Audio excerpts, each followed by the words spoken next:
चलिए आज एक ऐसे बेटे की कहानी में चलते हैं जिसका अपने पिता के लिए प्यार इतना गहरा है कि वो उसे एक बहुत ही पावरफुल और करप्ट सिस्टम के सामने लाकर खड़ा कर देता है। तो कहानी शुरू होती है एक बहुत ही अजीब भविष्यवाणी से। हमारे हीरो सूर्या के जन्म के वक्त ये कहा गया था और इसी भविष्यवाणी ने उसके जोशीले, उसके हाइपर नेचर की नींव रखी। और बस यही एक भविष्यवाणी इसने सूर्या की पूरी जिंदगी की दिशा ही बदल दी। उसकी सारी की सारी हाइपर एनर्जी, उसका हर जुनून सिर्फ एक ही जगह जाकर टिक गया। मतलब सूर्या की पूरी दुनिया वो सिर्फ और सिर्फ उसके पिता नारायण मूर्ति के इर्द गिर्द ही घूमती है। उसका ये जो समर्पण है वो किसी भी नॉर्मल प्यार से कहीं ज्यादा गहरा और जुनूनी है। तो सवाल ये है कि ये हाइपर डिवोशन असल में दिखता कैसा है। अब देखिए, सूर्या का प्यार सिर्फ बातों तक ही सीमित नहीं है, उसके हर काम में ये जुनून दिखता है। कभी कभी ये काम बड़े अजीब लगते हैं और कभी कभी तो मजेदार भी। जरा सोचिए, एक बेटे का प्यार इस हद तक है कि उसका पिता खुद भगवान से प्रार्थना कर रहा है कि इसे थोड़ा कम कर दे। और यहीं से हमें अंदाजा लग जाता है कि ये अटूट प्यार आगे चलकर कितनी बड़ी मुश्किल खड़ी कर सकता है। और ये मुश्किल ये सामने आती है जब नारायण मूर्ति की ईमानदारी का सबसे बड़ा इम्तिहान होता है। 300 करोड़ ये कोई छोटी मोटी रकम नहीं है। ये कीमत है एक गैर कानूनी शॉपिंग मॉल प्रोजेक्ट की। और इस प्रोजेक्ट को पास कराने के लिए भ्रष्ट मंत्री राजप्पा को बस एक दस्तखत की जरूरत है। लेकिन नारायण मूर्ति तो साफ मना कर देते हैं और वो मंत्री को एक बात याद दिलाते हैं जो बहुत गहरी है कि एक ईमानदार अफसर का साइन हर 5 साल में बदलने वाली सरकार से कहीं ज्यादा बड़ा होता है। और बस यहीं से ईमानदारी और भ्रष्टाचार की सीधी टक्कर शुरू हो जाती है।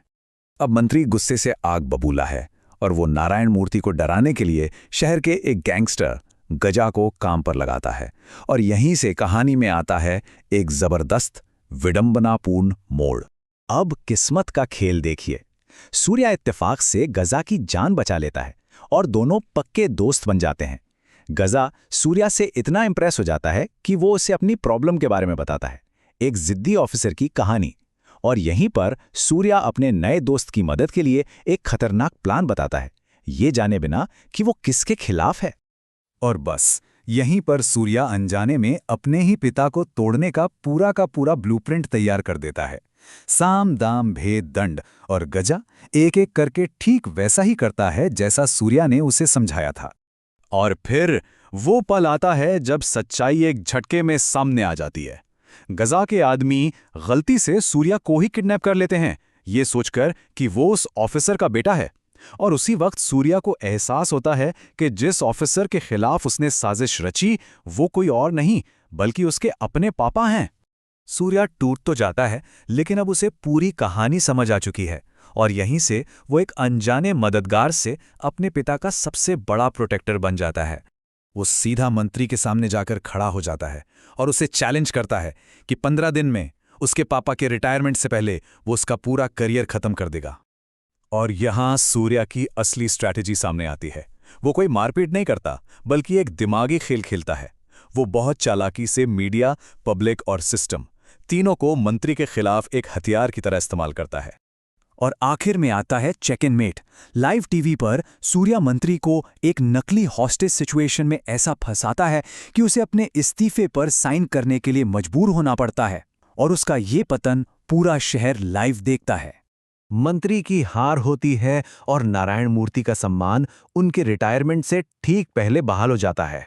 तो इस तरह ये लड़ाई खत्म होती है, भ्रष्टाचार पर ईमानदारी की एक शानदार जीत के साथ।